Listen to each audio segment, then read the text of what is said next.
Another approach to development, which gave quite a bit of room for state leadership of the development process, is a structuralist approach, developed in the late 50s and 60s on the basis of Latin American experience development. Raul Prebisch, the executive secretary of the ECLA, the United Nations Economic Commission for Latin America, argued in 1959 that the state of global economy is significantly different than the state of the world was in when the developed countries experienced their development.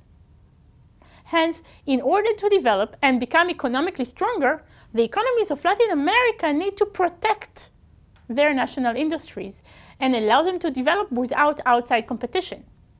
This approach is similar to the neo-Marxist approach, as it focuses on protection.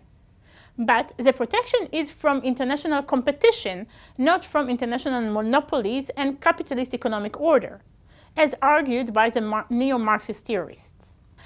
This structuralist approach is in many ways an opposing view to the argument made by Adam Smith 200 years earlier. According to Prebisch, the state of global order in which developed countries hold the knowledge and technology requires some protection and preferential treatment to the developing countries and their industries. The invisible hand of the market will not promote development in the developing countries naturally. This approach is unique in the way that it is the first non-Eurocentric theory, meaning it was the first theory which developed not on the basis of the European countries. Thus, is much more sensitive to the needs and conditions of developing countries in the second half of the 20th century. The approach was the basis of the economic policy called ISI, Import Substitution Industrialization, which was the main industrial policy practiced by developing countries across the world in the 1960s and the 1970s.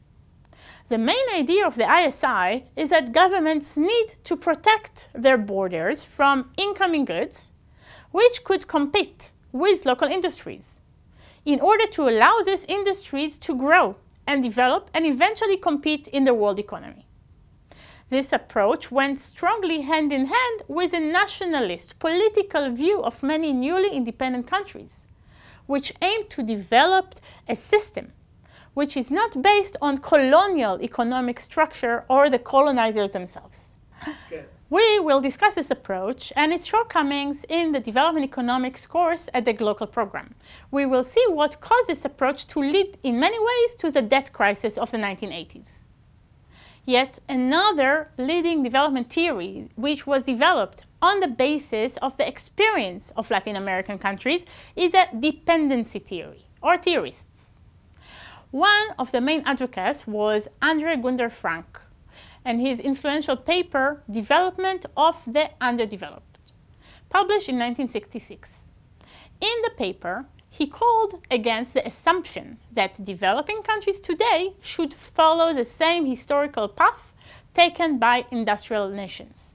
More specifically, he and other advocates of this theory argued that the colonialism of regions and countries had detrimental impact on their past, current, and future development. Development is severely affected by the legacies left by the colonial powers. Using the experience of Chile and Brazil, Frank calls specifically against the dual economy thesis of Lewis and argues that it is not only one sector which was affected by the colonial capitalist structure, but the whole economy, society, and culture.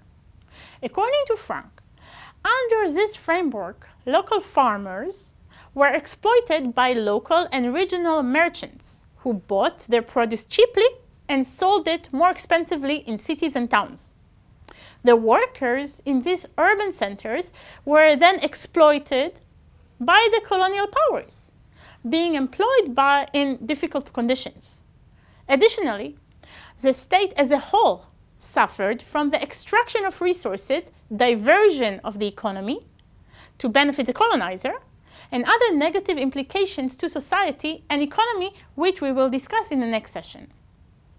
Furthermore, Frank argued that in periods where these countries experienced some relief from the colonizers, for instance, at the period of the First World War, they were able to strengthen and boost their economy better than in other times. Similar arguments were made by other theorists, as Walter Rodney in his book from 1972 called How Europe Underdeveloped Africa, and Samir Amin, who also looked at the African cases and focused on the impact of extraction of resources. As mentioned, this approach is innovative as it is based on the experience of developing countries and not European countries. Additionally, it shifts the focus to the historical external forces which affected the national economy, and does not only look at the tension between the state and the market within the economies. That being said, it is still clear that the system is to be blamed is the international capitalist system, and the solution lies in the state either separating completely from the system, as suggested by the neo-Marxists, or by protecting the economy while staying within the world system, as suggested by the structuralists. However, the dependency theory did not leave significant impact in practice and received growing waves of criticism. Theoretically, many have argued that this view takes away the responsibility from the current government and people in the developing world for their own development. Similarly, it was argued that the dependency approach leaves developing countries with poor development trajectories for the future, as it focuses on past events and expects them to affect the future. Empirically, the theory was criticized by those who examined the East Asian growth experience in the 1960s and 70s.